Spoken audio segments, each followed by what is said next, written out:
Kanye West. It's undeniable nowadays that Kanye has become one of, if not the most controversial celebrities of all time. From insane political takes to awful tweets, this guy gets into an entirely new controversy every week at this point. And when any big personality does so many bad things in the public sphere, somebody like me is left to ask one important question. Are they a lolcow? And while this question is usually easy to answer, this time it's a little more difficult to determine if Ye is truly on the lolcow spectrum. As analyzed in my previous lolcow videos, there are three important aspects of a lolcow that one must have to fit the definition. Having done something perceived as bad, having an audience of at least 50% haters, and repeatedly feeding into audience ridicule and rage bait. And while Kanye most definitely fits the first two, I think we're gonna have to talk about how he got to this point to determine if he truly earned the lolcow status.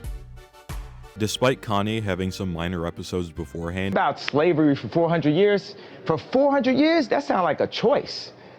It's universally agreed upon that Kanye West's fall from grace began around mid-2020. You see, around this time it was pretty obvious that his marriage with Kim Kardashian was going awful. Now, even though it was commonly known that he did and said weird shit, his reputation and career were much more than salvageable at this point. He really could have just stopped running his mouth and focused on making new music up until his retirement. Unfortunately though, Kanye had some different plans. Sometime in 2022, I can only guess Kanye woke up, looked in the mirror, and thought to himself, I am A-Dog. And that's no exaggeration, because what followed was what I can only describe as the single craziest 3-year run any celebrity has ever had. Street interviews, podcasts, videos, all of Kanye West telling the world that Ye was Hitler's strongest little soldier. Which was misdiagnosed by a, I'm not gonna say what race, what people, doctor, and what hospital, and what media went to. We know I can't say that.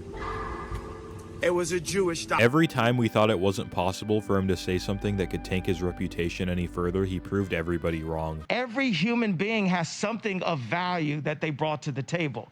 Especially him. He was losing sponsorships left and right. Adidas stopped making Yeezys. Even his biggest glazers began to admit that it was looking pretty grim for the dude. When December 2023 rolled around, he put out a public apology on his Instagram account. Yeah, I'd bet my right fucking kidney and my entire life savings on the fact that Kanye didn't even type a single word of this. Shortly afterward, Kanye released his long-awaited album called Vultures. And by some divine miracle, it was almost like all the shit he did just vanished out of existence. People went from laughing at Kanye to talking about how great of an artist he was over the course of just a few weeks. And it seemed like despite his past, it was looking like Kanye was set to make an amazing comeback.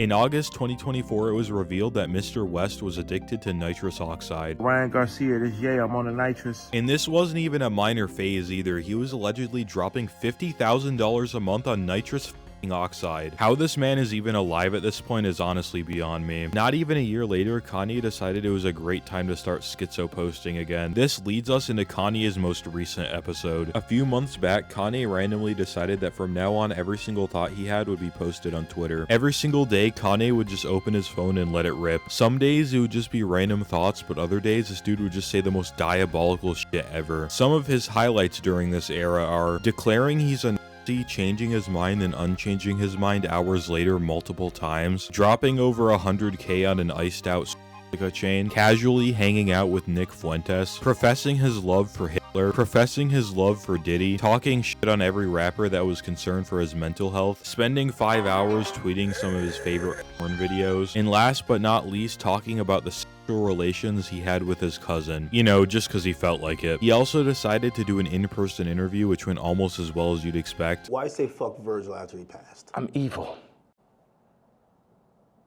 Now that I've caught you up to speed on Kanye's downfall, let's talk about my thoughts on if Kanye is a lolcow. From what I've observed, every single action he's taken so far is a response to ridicule from both the media and his audience. And with that being said, I can indeed confirm that Kanye is, by all standards, a certified lolcow. And there you have it, my analysis on Kanye West as a mediocre lolcow slop tuber. If you'd like to see me talk about more lolcows, let me know who you'd want to see next. And if you want more lolcow slop right this instant, check out my last video where I talk about fat lolcows. Like and subscribe. Okay, bye.